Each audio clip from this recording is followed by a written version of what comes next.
할렐루야. 2021년도 새해 첫 해가 밝았습니다. 이제 오늘은 새해 첫 주 주일 예배 시간입니다.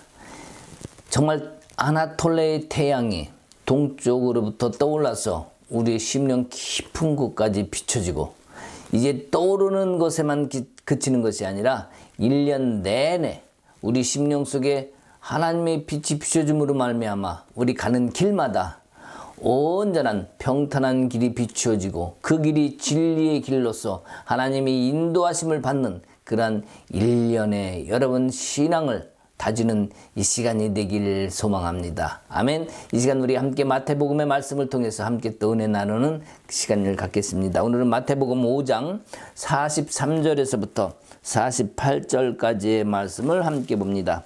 또 내 이웃을 사랑하고 내 원수를 미워하라 하였다는 것을 너희가 들었으나 나는 너희에게 이르노니 너희 원수를 사랑하며 너희를 박해하는 자를 위하여 기도하라.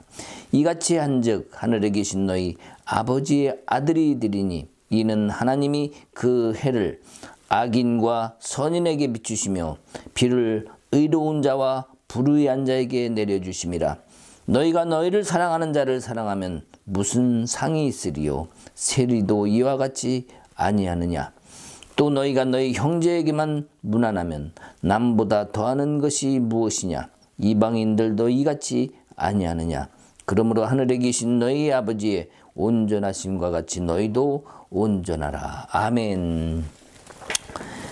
이 앞의 말씀들은 그냥 읽어만 보아도 알 수 있는 거기 때문에 오늘은 5장의 마지막 부분을 말씀을 가지고 나누도록 하겠습니다.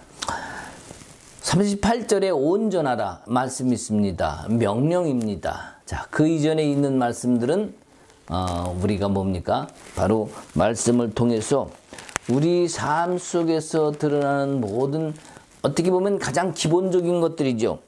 그런 삶 속에서 우리에게 하나님은 하나님으로 이기길 원하시고 하나님의 마음을 품길 원하십니다.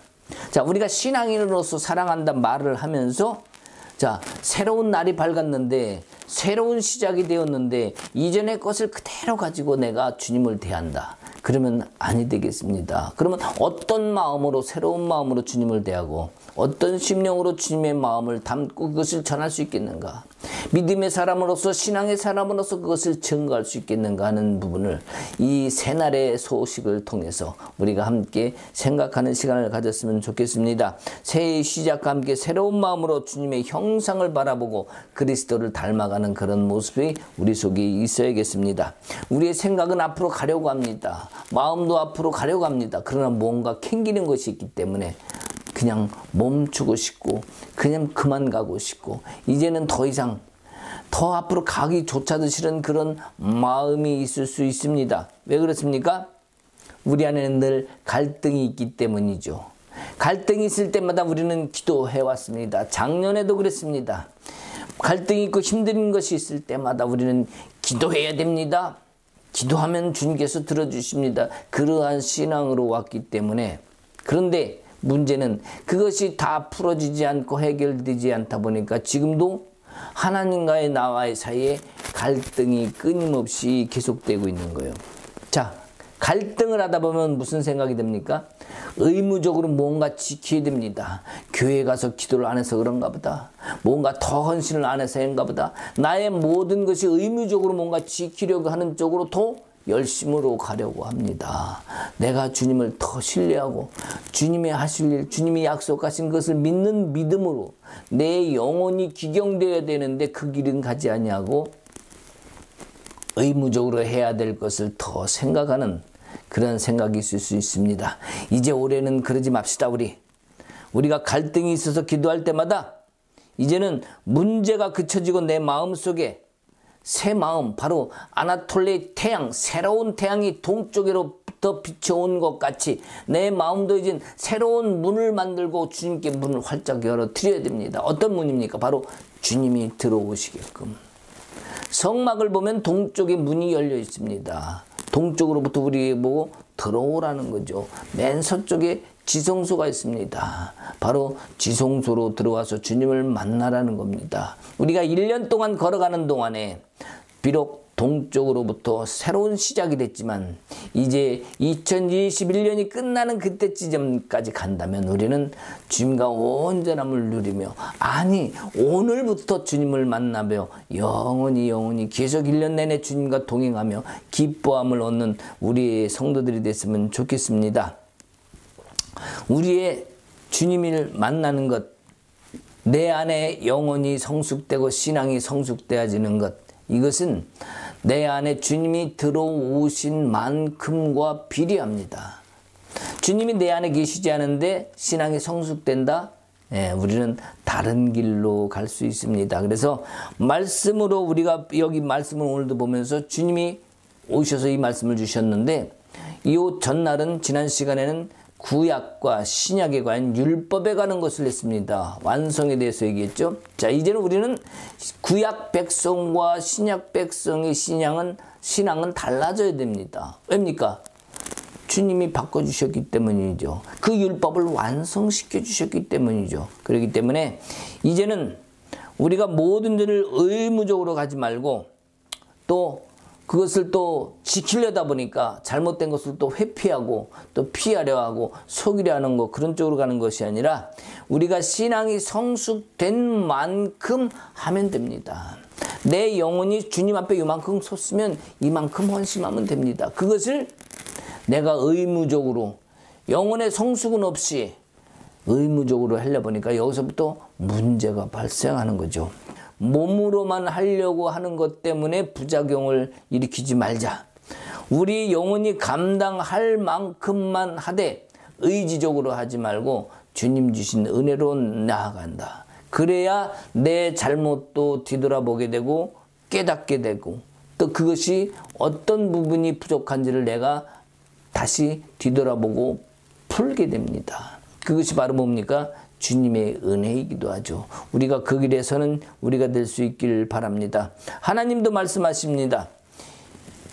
네 원수, 즉 뭐예요? 나에게 원수된 것들은 나에게 맡겨라고 주님은 말씀하십니다. 그리고 너희는 나와 함께 가자는 거죠. 네 원수를 나에게 맡기라는 것은 뭡니까? 나의 마음을 품으라는 거죠. 원수를 나에게 맡기고 나의 마음을 품으라. 그러면 너의 원수를 내 그 원수의 머리에 용광로가 얹혀져 있는 것처럼 뜨겁게 만들겠다는 거예요. 즉 뭐예요? 원수를 물리치겠다는 거죠. 네가 감히 내 사랑하는 자녀를 건드려 내가 너에게 뜨거운 맛을 보여주리라. 바로 이 말씀입니다. 그러니 우리가 주님께 맡겨야겠습니까? 내가 붙들고 씨름해야 되겠습니까? 주님께 맡기는 자가 진정한 지혜로운 자가 아니겠습니까? 그러면서 주님이 하시는 말씀이 뭐예요? 하나님이 다른 영혼을 살리는 일을 내가 너를 통해서 하고 싶다, 이 말씀입니다. 하나님이 뭐 직접 못 하시겠어요? 그러나 하나님은 우리 한 사람 한 사람을 통해서도 올 1년 동안 나를 통해 일하시고 싶은 겁니다. 그러면서 주님은 그것이 나의 기쁨이라는 거죠. 주님이 하실 수 있음에도 나를 통해서 하시고 또 내가 그것을 하는 일을 보고 주님이 기뻐하신다. 자, 그 말씀을 하신다는 것은 바로 뭡니까? 내가 네 원수를 대신 대적해 줄게. 너는 내가 기뻐하는 일만 해. 이 말씀입니다. 결국에는 주님의 기뻐하시는 일을 내가 행할 때마다 주님이 내 원수를 대신 대적하시겠다는 거예요. 그러니까 우리는 그 원수와 씨름하지 말고 주님께 더 나아가는 것이 우리의 목표가 되어야 됩니다. 내가 맡아줄 테니 너는 내가 해야 될 일을 네가 담당하라. 뭡니까? 바로 나를 주님이 통로로 쓰시겠다는 거죠.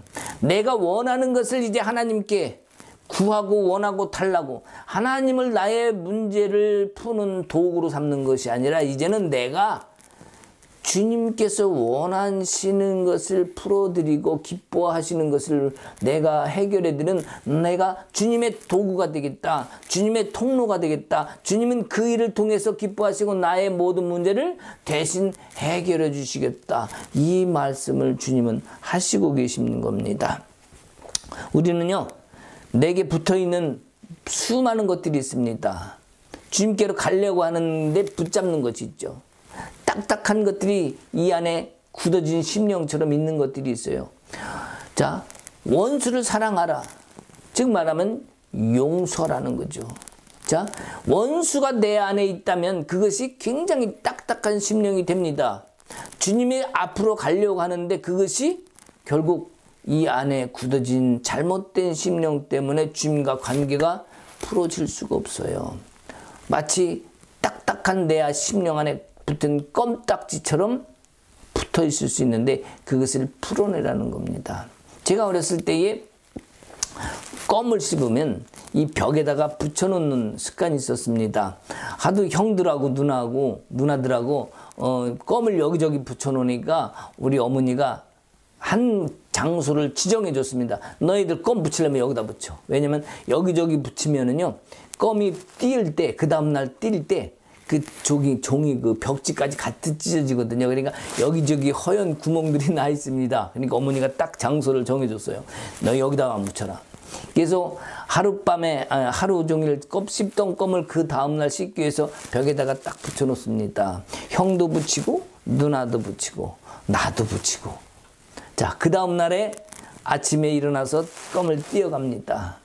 근데 그 다음날 형이 제일 먼저 일어났을 경우에는 내 껌을 떼어가면 괜찮은데 그 옆에 붙어있는 아니면 바로 밑에 붙어있는 누나 껌을 탁 떼어갑니다. 왜? 그것이 좀 더 새 것 같이 보이니까. 그럼 누나는 그럼 어떡합니까? 내 껌이 없어졌네? 어떡하지? 게다가 제일 큰 놈을 하나 탁 떼어갑니다. 자, 누나들도 떼어가고 내가 딱 가려보니까 내 껌이 없어졌어요. 내 껌은 무슨 껌이었냐? 어저께 누가 선물로 준 풍선껌이 있었어요. 풍선껌은 다른 껌보다 엄청 큽니다. 그 다시지 않은 단물도 빠지지 않은 풍선껌을 거기다 딱 붙여놨는데 누군가가 뛰어간 거예요. 자, 엄마, 내 껌 누가 떼어갔어? 아니, 네 껌을 누가 떼어가니? 몰라, 내 껌 풍선껌인데 풍선껌이 없고 여기 작은 껌 하나밖에 없단 말이야. 그 어머니가 10원을 주십니다. 예, 저기 작은 누나 옆에 있으니까 같이 가서 껌 하나씩, 풍선껌 하나씩 씹어라. 그래갖고 10원짜리를 줍니다. 그러면 풍선껌 하나에 5원이었어요. 그래갖고 2개를 갖다가 작은 누나 하나, 나 하나 씹습니다. 자, 그리고 저녁이 되었습니다. 나는 또 다시 갖다가 껌을 붙입니다. 근데 우리 작은 누님은 어제 내 껌을 누군가 형이나 큰 누나가 떼어간 것을 봤기 때문에 요 껌을 또 언니가 떼어가면 어떨까 싶어가지고 안 붙이고 그냥 잡니다. 잠이 듭니다. 어떻게 되겠어요? 예, 입에서 있던 껌이 슬슬슬슬 입 밖으로 침과 함께 나오기 시작합니다. 예, 뒤척뒤척입니다. 이 물렁물렁하고 아주 다른 것보다 훨씬 더 큰 껌이 여기가 머리칼에서 어떻게 됩니까? 비비적 하면서 늘러붙기 시작합니다. 그 다음날 아침에 일어납니다. 뭔가 끈적끈적하는 게 땡깁니다. 이렇게 보니까 어떻게 돼요? 풍선껌이 완전히 아주 바닥에 다 붙었죠. 머리카락을 다 붙었죠. 그런데 그 다음날 학교를 가려고 하니 이 껌을 띨 방법이 있습니까? 이미 나와서 다 굳어버렸어요. 딱딱해졌어요. 머리칼을 어떻게 해결할 방법이 없습니다. 그러니까 어머니가 가위를 가지고 와서 머리칼을 쏙툭쏙툭 자릅니다. 울면서 누님은 학교를 갑니다. 머리카락은 어떻게 됐습니까? 쥐가 뜯어먹은 것처럼 그런 머리를 하고 학교를 갈 수밖에 없습니다. 우리 심령 속에도 이러한 껌딱지가 붙을 수 있어요. 그러면 거기를 도려내야 됩니다. 물론 아픔이 있을 수도 있어요. 저 안타까움이 있을 수도 있습니다. 그러나 떼어내야 된다면 떼어내야 돼요. 또 새로 자라면 됩니다. 잠시는 힘들 것 같고 잠시는 억울한 것 같아도 그것을 떼어내야만 됩니다. 우리 심령 속에 있는 것들은 결코 우리의 영혼의 성장에 도움되지 못하기 때문이에요. 자, 여러분, 우리의 일하는 것, 주님의 일을 한다고 사역을 합니다. 사역을 하는 것은 어떤 사람이 부족하고 힘든 부분을 알게 하고 깨닫게 해서 그 사람이 주님 앞으로 돌아오게 해야 됩니다. 주님 앞으로 나오도록 해야 됩니다. 잘못된 것을 이제는 주님께 회개하고 돌아서게끔 해야 되는 것이죠. 근데 사역자가 그 일을 다 행사하려고 하니까 마치 하나님처럼 능력자인 것처럼 하려고 하니까 문제가 됩니다. 자, 그 능력의 힘이 주님께로부터 왔죠. 그러면 주님으로부터 왔음을 인정하게 하고 주님께 구하고 주님으로 더 나아가게 해야 되는데 내가 능력자가 돼서 내가 고쳐주려 하고 내가 그것을 해결하려 합니다. 내가 없어주겠다는 의지가 결국 자신이 능력자가 되고 맙니다. 자, 그러면 자신을 능력자로 여기는 마음이 하나님의 마음일까요? 사단의 마음일까요? 그것은 바로 여러분이 쉽게 알 수 있습니다. 우리 심령 속에 껌딱지처럼 붙어있는 이 잘못된 신앙관들을 우리는 이제 바꿀 때가 되었습니다. 나를 주님께 드리겠다는 헌신의 모습으로 다가가야 됩니다. 이제 더 이상 주님을 나의 도구로 삼지 맙시다. 내가 예수 그리스도의 도구가 되고 통로가 되어야 하는데 내가 말을 안 듣는다면 주님은 나를 쓰실 수가 없습니다. 왜냐?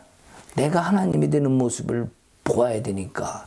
그 모습으로 결국엔 교만하게 되고 그 모습으로 결국에는 우상처럼 내가 되어버리고 죄악의 길에 빠질 수밖에 없기 때문에 우리 주님은 그 모습을 보고 싶지 않을 것입니다. 우리가 모여서 소리치고 막 기도를 합니다. 어느 한 장소에 모여서 기도하든지 아니면 소리쳐서 막 육신의 혼적인 모습을 강렬하게 느낄 수 있도록 막 기도를 합니다. 주여! 그러다 보면 내 영혼이 살아난 것 같은 착각을 느낍니다. 이제는 주님이 응답해 주시겠지, 들어주시겠지. 자, 우리의 마음은 잠시 동안 그것으로 인해서 편할 수 있어요. 왜? 내 혼적인 어떠한 만족을 잠시 느낄 수 있었으니까. 그러나 자, 문제는 그러한 기도가 주님이 응답되기까지 가기 위해서는 이런 행위의 만족도가 아니라 우리의 영혼이 주님을 신뢰하고 믿는 그러한 부분까지 우리가 나아가야 됩니다. 그래야 주님이 응답하실 수 있고 어떤 힘든 상황도 이길 수 있는 힘을 줍니다. 자, 힘든 상황이 왔습니다. 내 남편이 힘듭니다. 주님, 내 남편을 똑바로 해결해 주십시오. 아니, 우리 옆집에 있는 옆편나가 힘들게 주님, 저 옆집 남 옆편나를 갖다가 꼭 해결해 주시길 바랍니다. 물질이 힘들어. 주님, 내게 물질을 주셔야 됩니다. 이런 모든 내게 닥친 눈에 보이는 것들 가지고 집중해서 기도를 하는데, 자, 그러한 상황을 보면서 내가 할 수 있는 건 뭐예요? 내가 예수 그리스도 이름으로 명하노니 사단아 물러갈지어다. 사단아 물러가라. 물러갈지어다. 이렇게 고백을 해가지고 또 외치겠죠. 자, 그러면 이것이 과연 응답되는 길일까요? 예, 좋을 수 있습니다. 그러나 이것이 종교적 행위가 될 수도 있다는 사실은 여러분 아실 것입니다. 왜입니까? 내 영혼이 주님께 온전히 하나 되지 못한 상태에서 부르짖음은 바로 결국 종교적 행위에 불과합니다. 내 영이 하나님의 형상으로 조각되어 가고 형상으로 닮아가는 그 하나하나의 심령의 성장 속에서 주님은 내게 응답하시는 것이지 형식적인 행위의 소리침, 외침에 강렬한 것으로 주님이 응답하시지 않는다는 사실입니다. 때로는 우리는 서로 싸웁니다. 네가 잘났나 내가 잘났나. 교회에서도 권사끼리 싸워요. 그리고 싸워놓고 기도합니다. 뭐라 그래요? 권사님끼리 서로 저 박권사의 마음을 바꿔주시옵소서 주님. 또 박권사는 뭐라 그래요? 저 김권사의 잘못된 생각을 바꿔주시길 소망합니다. 뭐예요 지금? 기도로 서로 지금 맞짱 뜨고 있는 거죠. 응? 서로 강력한 기도로 주여 바꿔주시. 누가? 내가 바뀔 생각을 안 하고 뭐예요? 저 박권사 김권사 바꿔달라는 거예요. 서로 둘이 맞짱 뜨는 가운데 결국 무슨 일이 벌어지겠습니까? 예, 둘 다 상처만 받게 되겠죠. 자, 우리는 그런 기도를 하면 안 됩니다. 원수가 나를 대적해 온다 할지라도 그러한 생각과 행동으로 나가는 것이 아니라 이제 주님의 마음을 가지고 나아가야 됩니다. 그것이 주님이 기뻐하시는 거예요. 이것을 가지고 주님 기뻐하실까 안 하실까 그런 마음이 먼저 앞에 서야 됩니다. 자, 그래야 주님이 우리의 생각과 마음, 심령을 기경하시죠. 그렇게 안 하고 나를 주장하고 나가면 결국엔 사단이 나를 기경하겠죠. 주님이 원하시는 바로 이러한 것들이 우리에게 선물이 되고 우리에게 응답이 됩니다. 주님이 원하시는 것은 저 사람이 내 앞에서 고꾸라지는 모습을 보기를 원하시지 않습니다. 저 사람이 내한테 무릎 꿇고 싹싹 비는 것을 원하시는 게 아닙니다. 주님이 원하시는 것은 정말 나를 향하신 내 영혼의 성숙이에요. 그러한 성숙함이 다가올 때에 나에게 뭐라 하고 나에게 오히려 잘못된 일을 갖다가 베풀었다고 얘기해야 되나? 그런 저지른 그 원수를 오히려 감사하게 합니다. 저 원수 때문에 오히려 내가 주님께로 더 가는 계기가 되었구나. 저 박건사 때문에, 저 김건사 때문에 내가 주님 앞에 더 무릎 꿇고 내가 먼저 잘못했음을 회개하게 하였구나. 오히려 그 원수가 복이 되는 거예요. 이것이 뭡니까? 주님이 기뻐하시는 일이죠.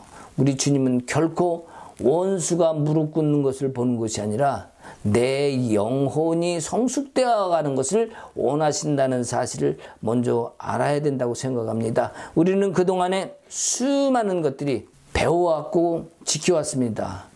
교회 안에서 우리는 성장을 배워왔습니다. 교회 한 우리가 지금 2020년도니까 한 1970년 50년, 70년 이때 50년 때부터 보면 한 70년이요. 한 1970년대부터만 한 50년 됐다고 볼 수 있는데, 자, 한국 기독교가 생겨나면서 우리 기독교는 성장을 계속 거듭해 왔습니다. 자, 이 성장만을 구했던 우리 교회가 현실의 상황은 어떻습니까?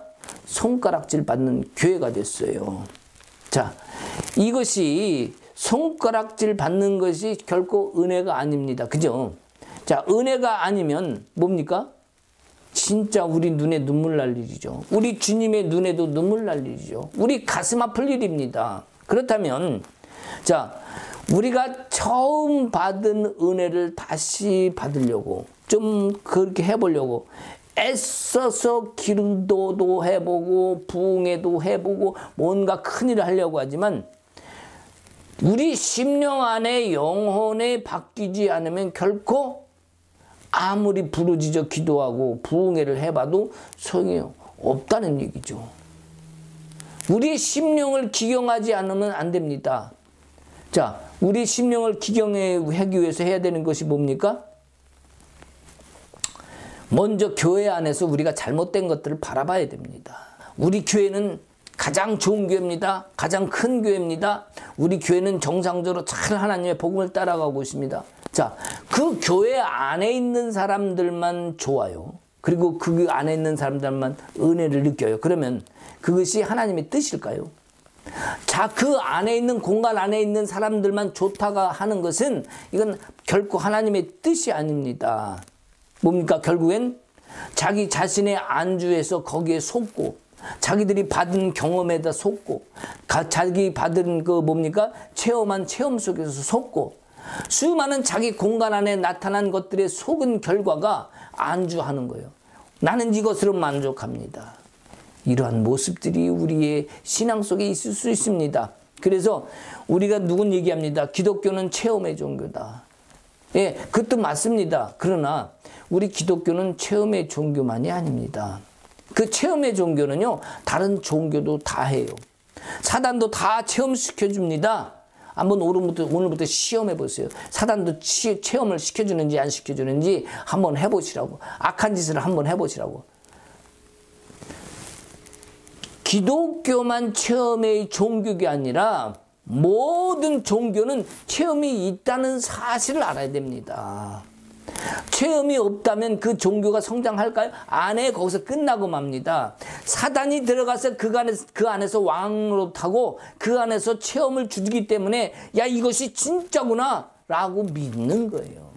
우리 기독교만 체험의 종교라고 주장하면 결국에는 뭡니까? 다른 종교와 종교성과 똑같아지는 겁니다. 우리는 이것을 기독교만 그렇다고 얘기하는 것이 집단적 이기주의입니다. 우리는 이것에서부터 벗어나야 되고 그쪽으로 가면 결코 안 될 것입니다. 영혼을 향하는 것이 아니라 우리의 목적한 것, 우리가 설정한 목표, 그것을 향해 가다 보면은 결국 사단 앞에 가서 절하고 있는데도 이것이 마치 교회에 있는 것처럼 착각할 수 있다니까요. 아니면 교회 안에 들어가 있는데 이것이 우상일 수 있다는 거예요. 이스라엘도 교회를 갖다가 성전을 뭐라 그래요? 예수님이 강도의 소굴이라고 얘기했어요. 우리가 그 사실을 알아야 됩니다. 우리도 지금 큰 교회, 우리 교회, 대단한 교회, 아니면 은혜가 충만한 교회, 성령 충만한 교회 말은 하면서 그 안이 지금 강도의 소굴일 수 있다는 사실입니다. 왜냐? 결코 교회가 성전이 될 수 없기 때문입니다. 교회는 내가 교회입니다. 내 안에 주님이 계시고 지난 시간에 얘기했던 것처럼 내 안에 계신 주님, 그것이 복음이고 그것이 성도고 그것이 교회고 그것이 성전이고 그 안에 주로 이루어지는 하나님의 말씀과 내가 하나 될 때에 진정한 하나님의 놀라운 역사가 일어납니다. 영혼을 향해서 가는 것이 아니라 우리의 설정한 목적과 목표를 향해서 달려가면서 그것을 충성이라고 강요를 했습니다. 그러다 보니까 신앙을 중심으로 하지 않고 한 영혼을 중심으로 하지 않고 이루어야 될 목적을 중심으로 하니까 그 안에 하나님의 영광이 들어오지 못하게 된 거예요. 자, 우리는 목적과 목표를 다 버려야 됩니다. 이제는 신앙 중심으로 가야 됩니다. 예수 중심으로 가야 됩니다. 하나님은 우리에게 오늘도 내 안에 있는 너를 보라고 말씀하십니다. 또 내 안에 있는 나를 보라고 하십니다. 거울을 본 것 같이 내가 예수를 보고 예수님과 나와 함께 동행하고 있는지를 우리는 봐야 됩니다. 그래서 한 영혼 한 영혼이 살아나서 한 명이 10명 되고 10명이 100명 되고 1000명이 돼서 그 영혼들이 하나님이 거룩함을 드러낼 때에 누가 기독교를 욕하겠습니까?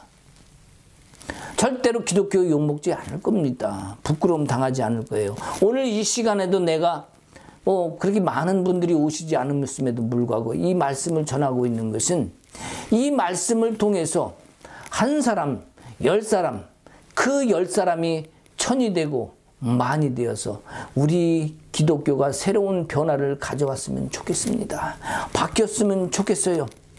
이제는 특별한 장소로 가지 말고 어떠한 장소가 있든 그 장소를 특별한 장소로 만들어야 됩니다.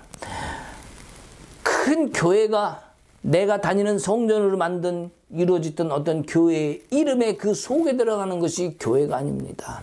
내가 교회이기 때문에 내가 가 있는 자리에서 교회로 이루고 그것을 성전으로 삼아야 됩니다. 내가 일하는 일터, 학교면 학교, 직장이면 직장, 군대면 군대, 내가 소속되어 있는 어떤 집단에서든지 내가 빛이 되어서 주님의 그 거룩함을 드러낸다면 거기 있는 사람들이 야, 저 사람은 예수를 믿는구나. 야, 저 사람은 정말 하나님을 믿는 사람 같다. 예수쟁이가 진짜 예수쟁이가 돼야 되는데 우리는 손가락질을 받는 예수쟁이가 지금까지 되려고 했던 잘못된 길을 왔음을 우리도 시인을 해야 됩니다. 예루살렘도 성전을 가지고 있었지만 강도의 소굴이 되었던 것처럼 우리도 그러한 소굴의 길을 가면 안 됩니다. 그 수치를 당했던 교훈을 허투루 받아들이면 안 됩니다. 지금까지 그래 왔다면 이제는 바뀌고 새로운 이 시대의 길을 가야 되는 2021년이 돼야 된다고 생각합니다. 예수님도 예루살렘을 등지고 사마리아 땅에 가셔서 외치셨습니다. 뭐라고 외치셨습니까? 내가 주는 물을 마시면 더 이상 목마르지 않겠다는 거죠. 네 안에서 마르지 않는 샘이 솟아날 거라고 말씀을 하셨던 것처럼 바로 이것이 뭐냐면은 지금 예수님 때부터 지금까지 한 2000년 동안에 우리가 지켜야 될 규례와 율법을 가르쳐 주신 거예요. 새로운 율법이죠. 뭡니까? 이제는 네가 영과 진리로 예배하라는 거죠. 어떠한 건물, 예루살렘 강도 같은 소굴에 가서 예배를 드리는 것이 아니라 영과 진리로 예배 드리는 것은 너 있는 장소, 이제 내가 교회고 네가 성전이니까 네가 영과 진리로 예배 드리면 내가 받겠다. 이 말씀을 주신 거 아니겠습니까? 왜 이 말씀을 하나님은 영이시니 예배하는 자마다 영과 진리로 예배할지니라 이 말씀을 왜 사마리아 땅에 가서 하셨을까요? 이 영생하는 샘물에 대한 말씀을 왜 그 중요한 말씀을 제자들 앞에서 하지 않냐고 사마리아 여인 앞에서 했을까요? 그 여인 보고 뭘 어쩌라고요? 그 여인이 무슨 힘이 있다고요? 주님은 살아있는 한 영혼의 힘을 본 겁니다. 또 그 영혼의 한 사람을 통해서라도 만족함을 얻고 싶으신 거예요. 그럼 2000년이 지난 지금 이 순간에도 하나님은 내 한 영혼의 만족함을 보고 싶어 하실까요? 아니면 큰 많은 사람들을 무리들 안에서 있어야만 그 만족을 느끼실까요? 여러분, 이제는 여러분이 큰 교회를 떠나서 각 처소로 떠나가야 될 시점입니다. 지금 내가 인터넷으로 예배를 드렸더니 어떤 사람은 그럽니다. 인터넷으로 예배 드리는 건 인정할 수 없습니다. 그 안에 교만이 가득 탄 거예요. 성경을 모르고 하나님의 마음을 모르는 사람일 수밖에 없습니다. 내가 서 있는 곳, 그 자리가 성전이 되게 만들어야 됩니다. 내가 밭에서 일을 하면 우리 한 권사님이 그런 말씀하셨어요. 밭에서 일을 하면서 목사님 나는 너무 만족해요. 나는 너무 기뻐요. 막 구하고 싶은 기도, 간절한 기도가 안 나와요. 내가 신앙이 잘못된 것 같아요. 기도를 안 해서 어떡하죠? 저는 말씀드렸으면 너무 잘하고 계십니다. 왜요? 그 농사 짓는 그 자리에서 주님께 찬송하고 만족하고 주님 오늘도 내 안에서 감사합니다. 계시니 기쁩니다. 우리의 가족들도 지켜주시고 보호하소서. 오직 주님께서 하실 걸 믿고 기도합니다. 주님 믿고 나는 믿습니다. 그러기에 나는 찬송합니다. 그 신앙이야말로 진정한 영으로 드리는 예배 아니겠습니까? 교회 안 가서 어떡하지? 큰일 났네. 이런 안절부절한 마음이 아니라 진정한 그 심령에 드리는 그 기도가, 그 예배가 우리의 영혼을 새롭게 기경하고 주님이 기뻐하시는 것으로 나가는 것인 줄 나는 믿습니다. 우리 신약에 두 핵심 것이 있는데 바로 뭐냐면 예수님이 그 여인에게 말씀하셨던 것처럼 샘물이 난다는 거죠. 또 뭡니까? 예배가 된다는 거죠. 샘물이 뭡니까? 바로 예수 그리스도가 생수고 그분이 생명수라고 말씀했어요. 하나님의 영이 생명수라고 얘기했어요. 자, 그 생명수가 내 안에 들어오면 어떻게 됩니까? 바로 영으로 예배하는 그 시간이 되는 거예요. 그러니까 이 생수와 예배는 떨어질래야 떨어질 수 없는 거예요. 예수님은 그 사마리아 여인에게 그 말씀을, 예배의 핵심을 말씀 주신 겁니다. 지금 이 순간에 우리에게도 주시는 말씀 뭐예요? 예수 그리스도가 내 안에 들어와야, 성령이 내 안에 들어와야 내가 진정한 영으로 내 영혼을 다 담아서 주님께 드릴 수 있는 그런 진정한 예배가 된다고 말씀하시는 거 아니겠습니까? 이제 우리는 그러한 예배를 드릴 때라고 생각합니다.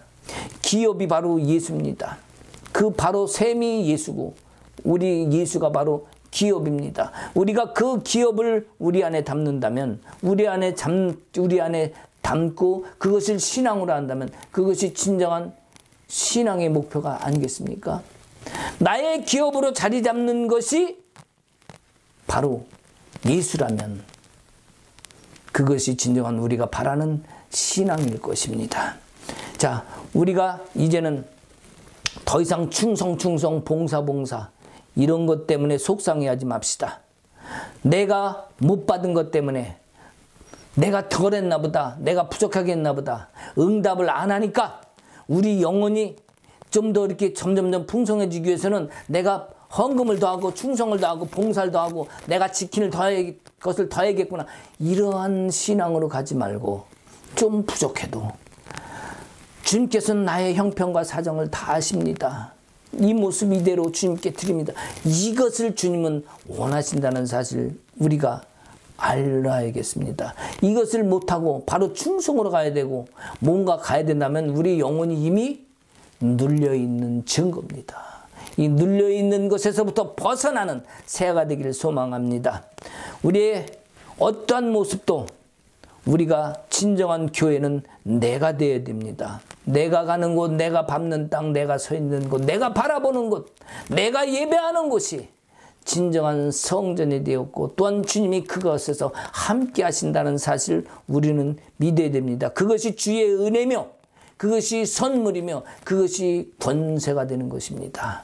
그 권세를 받은 자는 어느 장소에서 기도하든 어느 곳에서 예수 그리스도를 외치든 그것이 바로 하나님의 권세의 자리, 승리의 자리, 사단이 물러가는 자리가 될 것입니다. 주 하나님으로부터 온 것은 모두가 선물입니다. 왜요? 모든 것을 주시는 분이 하나님이시기 때문이요. 하나님으로부터 왔기 때문에 하나님이 주신 모든 것은 다 선물입니다. 그것이 크든 작든 그것은 판단은 우리가 하겠죠. 왜? 주님 왜 작은 걸 주십니까? 더 큰 걸 주시지. 그러나 작은 것도 하나님 주신 선물이라고 생각한다면 감사할 수 있어야 돼요. 지금 좀 부족해도 그 주신 선물을 감사하고 주님께 다 경외하면 그 다음에는 더 큰 선물이 온다니까요. 이것이 하나님의 법칙입니다. 그래서 배고플 때 밥 먹는 빵 하나, 물 한 모금 이런 것조차도 감사했어야 있어야 돼요. 내가 지금 숨을 잘 쉬고 있는 것도 감사할 수 있어야 됩니다. 지금 10,000원밖에 없어도 감사할 수 있어야 되고 1,000원밖에 없어도 감사할 수 있어야 돼요. 왜? 그것이 씨앗이 돼서 그것이 마중물이 되어서 그 감사가 오히려 더 큰 물질로 채워주시기도 하고 더 큰 은혜로 주시기도 하고 하나님의 하나님 되심을 드러내 주시기 때문입니다. 우리의 삶은 아무리 힘들어도 주님을 품고 넉넉함으로 이길 수 있어야 됩니다. 이것이 깨달은 만큼 이것이 우리에겐 힘이 됩니다. 왜입니까? 주님의 권세가 내 안에 있기 때문입니다. 이것은 우리 주님이 내게 주시는 선물이요. 진정한 권세입니다. 우리는 때로는 성령을 경험했다는 것으로 사람을 의심하게 만듭니다. 분명 저 사람은 성령을 경험했다고 얘기하고 하나님이 함께 했다고 얘기를 했는데 하는 짓을 보면은 의심이 가는 거죠. 두 눈을 의심하고 귀를 의심합니다. 왜요? 그의 하는 말과 행동이 성령의 그 9가지 열매와는 거리가 먼 거예요. 하나님의 마음과 성품과 하나님의 행하심과는 거리가 먼 거예요. 분명히 저 안에서 능력은 나타나는데 그럼 뭡니까? 바로 우리가 잘못 봐온 거죠. 아까도 얘기했지만 능력은 결코 하나님만 나타내시지 않는다는 사실입니다.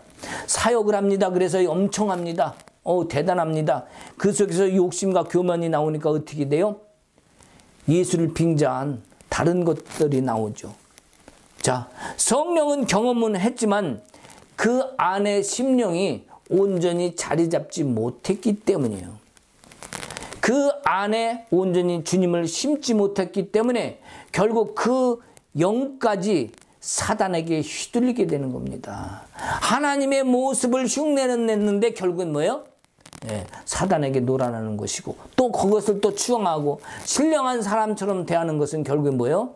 결국엔 그 사람도 사단의 거짓의 아비가 거짓의 새끼가 되는 거죠. 사단의 새끼가 되는 겁니다. 왜? 잘못된 길을 따라갔기 때문에.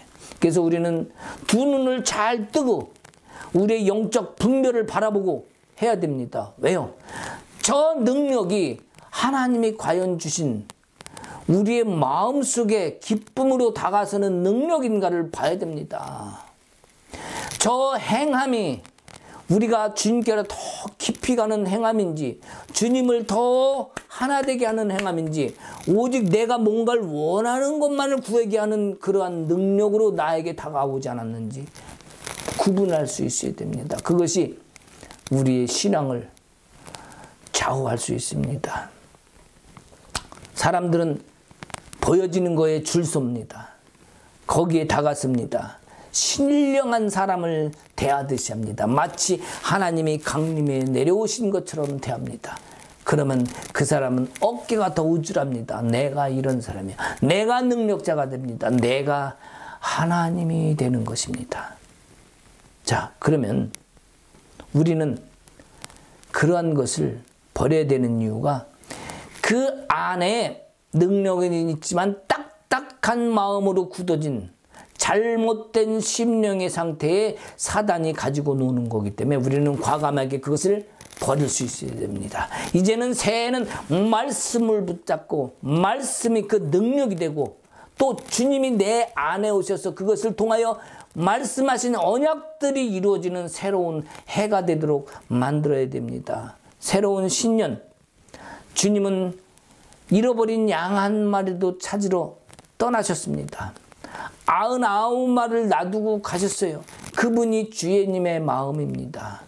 자, 우리가 생각할 때는 아니 한 마리 잃어버린 거 그냥 놔두고 99마리가 그거 입만 잘 키우고 자 새끼 치면 더 불어날 거 아닙니까? 더 부자 될 거 아니겠습니까? 아 그런데 한 마리를 찾으러 간다고 바보 아닙니까? 9마리 누가 99마리 늑대들이 와서 잡아먹으면 어떡해? 그러나 주님의 마음은 단순히 양의 문제가 아니라 잃어버린 한 영혼. 그래서 우리의 사역도 한 영혼을 소중히 다뤄야 되는 이유입니다. 싫다고 떠나는 놈 내가 왜 참견하느냐? 싫다고 떠나는 님 쥐가 알아서 할 거지. 내버려 두는 그러한 심령이 아니라 그 한 영혼 떠나는 영혼을 가슴 아파해야 됩니다. 너 떠나도 나 남은 거 많어. 이러한 마음의 심령은 이미 다른 것이 심겨져 있는 거예요. 하나님 마음과 멉니다. 근데 우리는 그것을 붙잡고 아직 나는 여기서 받을 게 있어. 나는 하나님께 능력을 받아야 돼. 은사를 받아야 돼. 그 마음으로 거기서 있습니다. 결국엔 다 같은 사람이 되는 거예요. 그래서 우리가 이것을 분별하고 이제는 주님의 마음이 어디 있는지 한 영혼에게 다가갈 수 있는 그러한 심령이 내 안에서부터 풀어져 나가야 됩니다. 내 안에서 풀어져 나간 영혼의 그 심령이 저 사람에게 전달되고 또 저 사람에게 전달되고 한 사람 한 사람 하나님의 마음이 전달되고 하나님의 거룩함이 드러나면 이제 그 주님을 외치는 사람들이 정말 저 사람들은 믿음의 사람들이구나라는 말을 들을 수 있을 것입니다. 예수님은 성도를 목적으로 합니다. 성장을 목적으로 하지 않습니다. 비록 한 성도라 할지라도 그 성도가 주님 앞에 갈 수 있게끔 설 수 있게끔 그렇게 인도하는 것이 하나님의 마음이 아닐까 생각합니다. 주변 사람들은 다 힘들어하는데 자기들만 괜찮다고 하는 것. 교회 옆에서 다른 사람들 안 믿는 사람들이 힘들어할 수도 있죠. 또 같은 믿는 성도들인데도 힘들어할 수 있어요. 근데 어떤 일본 얘기합니다. 우린 괜찮다고. 그리고 강조를 합니다. 그것도 되돌아봐야 됩니다. 왜요? 주님의 마음이 거기 있지 않을 수 있어요. 왜? 주님의 마음은 모두를 다 아우릅니다. 모두를 다 긍휼하게 여깁니다. 세계가 다 하나님께 속했다고 말씀하신 것처럼 하나님의 마음은 모든 사람들 앞에 공평하게 드러나길 원하십니다. 특별히 예수 믿는 사람만 우리만 특별한 사람이라고 여긴다면 그것이 바로 종교성이라는 사실을 알아야 됩니다. 우리가 주님의 손 내 영혼이 목적이 되어야 됩니다. 잘못 내 영혼이 기경되어서 그런 잘못 된 자리에 서 있으면 안 됩니다.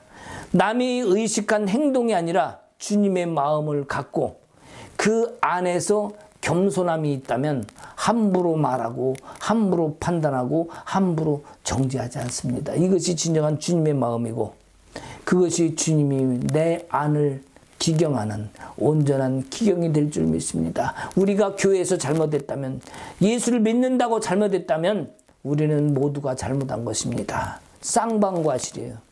주차장에서 한국은 모르겠습니다. 미국은 주차장에서 빼고 들어가고 서로 지나가다가 사고가 나잖아요. 그럼 무조건 50% 쌍방과실입니다. 제가 빨리 나왔던, 네가 주의 안 하고 나왔던, 주차장에서는 천천히 서행으로 다 보고 나와야 되는데 부딪혔으면 쌍방과실입니다. 네 건 네가, 네 건 네가 서로 알아서 고쳐야 됩니다. 자, 우리 교회 안에서 잘못된 모습들이 드러났다면 우리는 이제 쌍방과실로 봐야 됩니다. 네가 잘못됐다, 내가 잘했다가 아니라 우리 모두 잘못한 거예요. 이 새해에는 새로운 나옴, 여기 8절에 나온 너희가 온전하다, 이것이 명령으로 주신 것처럼 우리가 온전해지기 위해서는 서로 보듬어줘야 되고 격려해줘야 됩니다. 이것이 2021년 새해 드리는 여러분에게 첫 주에 드리는 말씀이며, 이 말씀을 통해서 우리가 심령 속에 온전히 기경되어지는 그런 모습으로 주님께 더 나아가고 새로운 힘이 우리 안에 펼쳐지기를 소망합니다.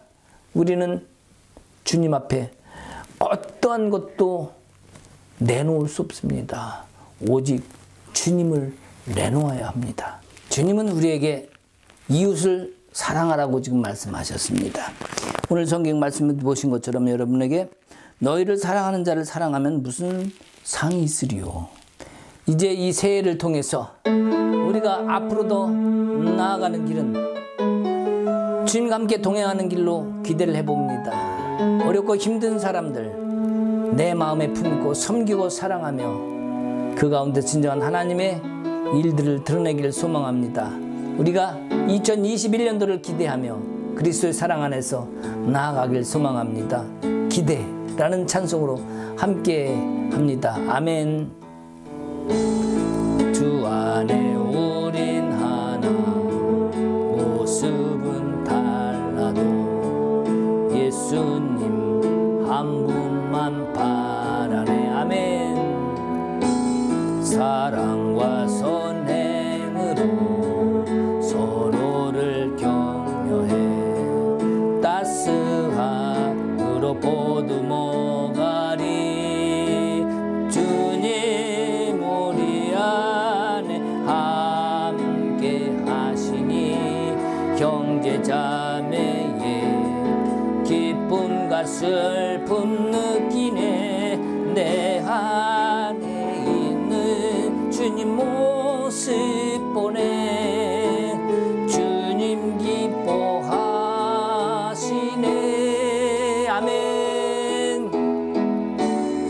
주님 우리를 위해, 주님 우리를 통해 계획하시니 부족하며 서로 찬양하게 하시니 주님 우리를 통해 계획하시니 너를 통해 하실 일 기대해.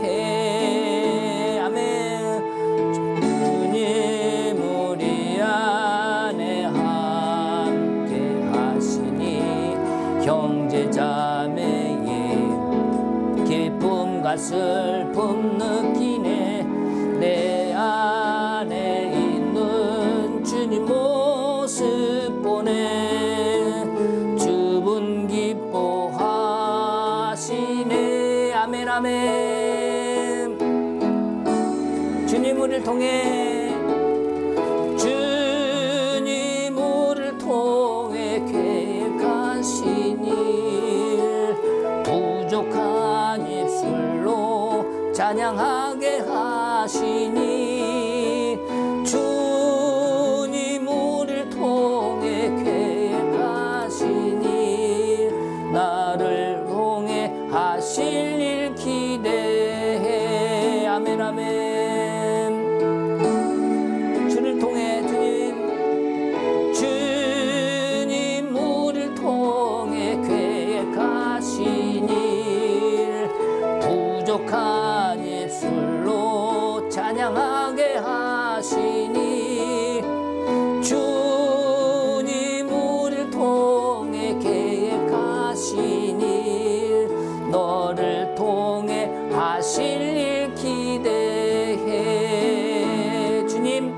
2021년도에 우리를 통해 주님의 하실 일들을 기대합니다.